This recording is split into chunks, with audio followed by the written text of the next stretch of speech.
So the whole time on my channel, guys, I've been called kind of the Goosebumps nut, or this is what I call myself when it comes to my you know, reading my books on my channel here. But I never took time to actually, delve more into some aspects of the books. Like I just do, I read the whole story to you guys and do a review of it afterwards too. But this time I'm gonna do my personal list of what I consider to be, something to think about for a while, but wanted to make up for it some time. So it's gonna be the top 5 worst bullies of the Goosebumps series of all time. And number 5 is going to be Slappy Birthday to You, where Ian Barker receives Slappy for his birthday, but he has two cousins, Vinny and Johnny, that kind of seem like bullies to him because they like to mess with things that he has, like his phone, or they like to sometimes mess with his sister Molly's hair and stuff.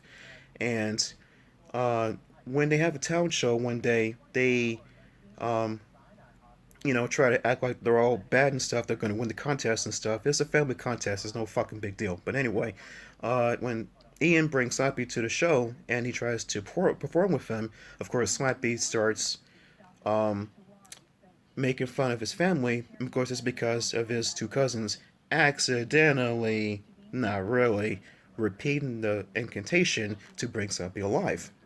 So they're so enticed by, you know, having Slappy and stuff because they want to play with him, but Ian wouldn't let them. They decided to break into their house one night. Yes, break into their house one night to take Slappy away from him so he could keep him for themselves actually.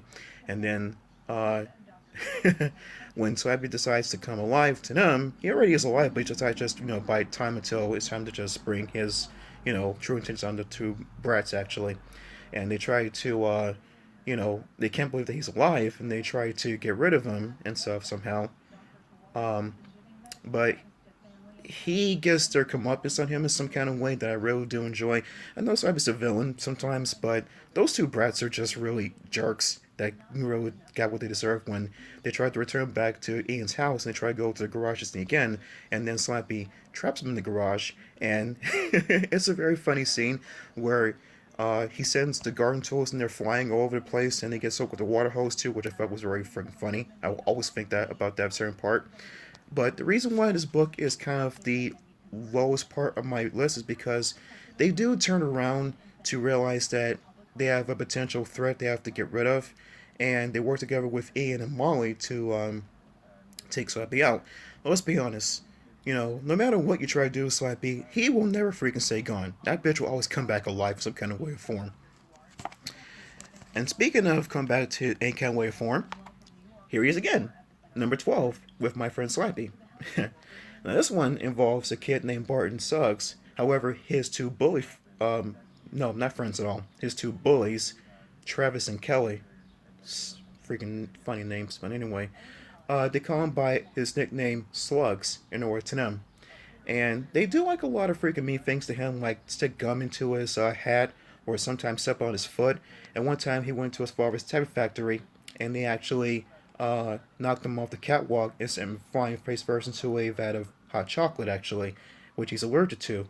That's really bad, of course.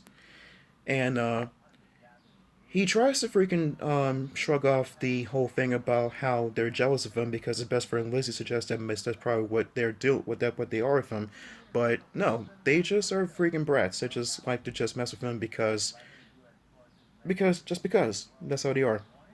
But so he gets Slappy to try to bring up his confidence more of him from his father, and the two bullies try to get him to, or get Bart anyway, to write their book reports for him because they're freaking lazy.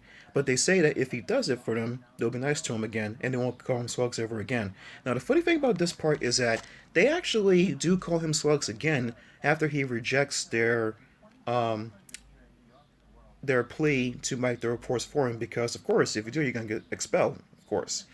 And they go right back to calling him Slugs after they release their neighbor's dog on the poor kid. And then in the next chapter, when he still survives that dog bite, or dog attack actually, he goes right to writing the book reports. No surprise to anyone, once he does that, and a few chapters from that point, they, of course, don't be nice to him. And in fact, they promised him a concert ticket, which of course was not true because the concert had already been shown. So he attacks the two kids out of pure anger, but he should have known better because if they said slugs to him before he did the reports, that's just saying to you that, we're still going to be asked to you anyway. So at some point, I don't feel bad for Barton too much because of how he should have known better about that. And even at some point, he even used Slappy to try to get revenge on the two boys too, and that backfired on him. So it's kind of like he was kind of being both, you know, the um, the bullied, and then the bully himself when it comes to Slappy being alive, trying to get revenge back on the two jerks. But I don't know. This book wasn't my favorite one when it comes to the Slappy War series, actually. But yeah, I don't know. I just kind of don't like the story that much, and I just kind of figured that it's just people using other people to get what you want, and it's just not right in a sense. The next book is another survival book actually, Revenge of the Invisible Boy. With this one, however, it doesn't really start out with the bullying part at first. Actually, um, one part about this book I don't like is towards the end where this kid named Frankie, he is into magic and he has friends Eduardo, Melody, and Ari, who is kind of like a jerkish person, but Frankie for some reason still considers him a friend. I don't know why. And you'll soon learn the reason why later on, though. Soon finish this, review for it. Uh, so he tries to get to, see his favorite magician, which is Mystical Marvin, actually. And Ari is just being a jerk about, magicians being, not real and stuff. They just, they don't do their own tricks, something like that, but whatever. So he gets an invisibility spell from Mystical Marvin by hiding out in this studio one time, trying to perform magic of his own, and he tries to make Ari disappear, but it backfires on him where he ends up disappearing himself too, and it's supposed to last for a few minutes, but then it actually lasted a lot longer than that.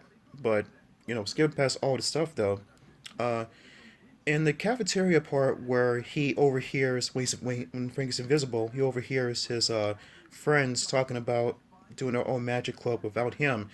Ari confesses that he actually intended to drop Frankie from the platform when they were doing a trick one time. So, the reason why I'm saying that he's a bit of a bully is because he could have actually killed this poor kid for no freaking reason. And the reason why he actually said that he did it was because I just thought it'd be funnier. So you were gonna say that killing an innocent 12-year-old kid is, funny? Is for just kicks, shits, and giggles? You fucking kidding me? Ugh, I cannot stand that kid, but afterwards he gets his comeuppance against all three friends. At first he was thinking about getting revenge, hence the name Revenge of the Invisible Boy. And then later on, when he gets the antidote to it being him back visible again, he doesn't want revenge anymore because now he's visible again now. But it's kind of like a forced comeuppance that he's gonna get anyway because, at first his friends were kind of on his side, not Ari at least anyway, and then they kind of just say, "We're gonna do the club without you," and they just kind of leave him to be invisible still, despite the fact that it's supposed to be their friend, great friends, huh? You know what?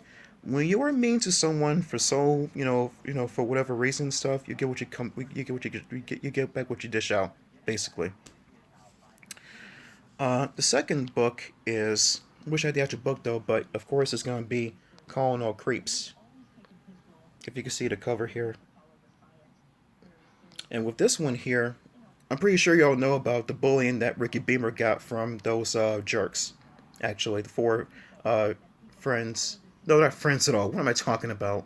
The four bullies that were actually creeps in disguise. And Tasha, that little shit Tasha, I just don't freaking like her.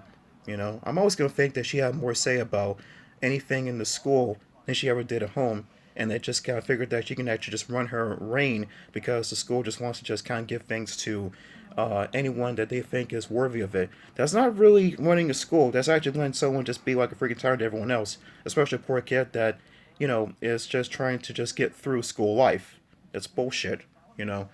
But anyway, uh, he was really tormented very badly by everyone in the school when it came to him trying to save everyone from the creep invasion. And then they all just say to him, Sicky Ricky, and Ricky Rad, and then also, they started throwing things at him too, which I thought was very uncalled for, alright? I mean, if you don't believe the kid, that's one thing. But throwing things at him just because you just, think he's, a piece of shit is just wrong, okay? And I'm really thinking that Ricky did the, reasonable thing in his mind to just let everyone just know that, well, if you're going to call me a creep, then I'll be a creep, but I'll make it all creeps too. So in the end, even though I said in my review for the book it was bittersweet, but I actually understand the reason why he did what he did because he got tired of always being, being the one that was the, so-called rat or Sicky Ricky and stuff like that because he just was trying to just live his life through school, trying to go to school and do things on the straight and narrow. And then when push came to shove, he just figured enough was enough. Get even, And sometimes when you get even, you actually get what you actually do want. And I just think that Ricky is a very good character in my opinion, despite the way the things went. And the number one bully to me, and yes, actually, siblings can be bullies too. And I think we all know of a certain bully that is no other than Tara in the Cuckoo Clock of Doom. Holy shit. With her, I freaking could not stand Tara. I could not freaking stand her. I mean, even for 7 years old, that's not an excuse. You should be disciplined at that point when you do things wrong. And then with Michael, he just gets very much pushed under the bus badly. And his parents are just kind of like just saying that well Tasha's a young girl, you're her big brother, you gotta be a role model for her. No, assholes, you have to freaking be a role model for your sister, for your daughter. Okay, that's like kind of saying that you're pushing all your responsibilities from yourselves to your son, even though he's 5 years older than her, but still he's a kid himself too. And if he's going through some kind of crisis, you gotta freaking understand what he's doing too. Instead of just being, favoring her over Michael. It kept me think at some point that Michael was adopted because it seemed like that he got treated much worse than, of course, Tar. But we all know about the ending to this book, and I freaking love it. Some people kind of say that it's a little bit scary. What's so scary about a little girl getting, eviscerated from reality because of one mistake? But really, she had it coming. Even if she really didn't think that she was doing anything wrong, she had it coming. And I'm really glad that Michael got the justice that he deserved because, you know, you know, he went through hell when it came to his birthday, when it came to his presence being messed with and even destroyed at some point, and almost getting killed by the school bully because uh, the bully thought that Michael stole his hat, and then getting embarrassed by Tara because of exposing him to his crush when he was, pretty much naked in a sense. That's just totally embarrassing, really embarrassing. So yeah, she got what she deserved in this book, and I really do like the ending for it very much.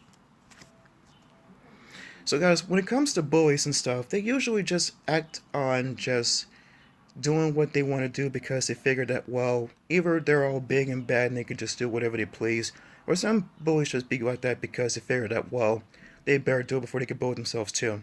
But no matter what the reason is, never ever be a bully to anyone because all you're going to do is get back the very thing you dish out to them first. Don't care who you may be. And with these five characters here, and even though some may not have been as strong as others when it comes to being, a very bad bully, it's still being a bully, period. And I'm pretty sure there's more books that I have not read just yet where there are bullies in there too. But rest assured, I'll get that too at some point down the road because I got plenty of books to read. And I think there's a certain character in Chicken Chicken that might be a bully herself too, but I'll save that for another channel, another another channel. I'm tired. I'm so sorry.